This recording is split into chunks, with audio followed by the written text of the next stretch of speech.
How to generate images in Kuse AI. So first up, you will want to go to the Kuse AI website, log in with your account, or create one if you're new.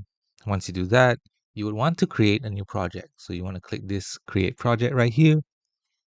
And now it's time to create your image. In the text box prompt, as you can see at the bottom here, type the prompt and describe what you want to see. For example, a futuristic city skyline at sunset, ultra-realistic, or cute cartoon cat wearing sunglasses. And then click enter and wait for it to generate. The clearer and more detailed your prompt, the better the results will be. Before generating, you can adjust a few settings.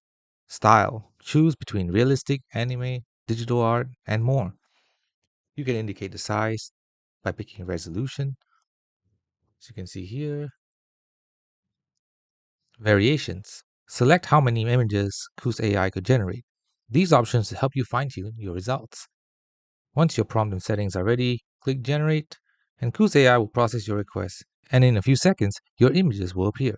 If you like one, just click download or save to your library. And that's it. That's how you generate images in Kuse AI. Type the prompt, adjust your settings, and let AI do the magic.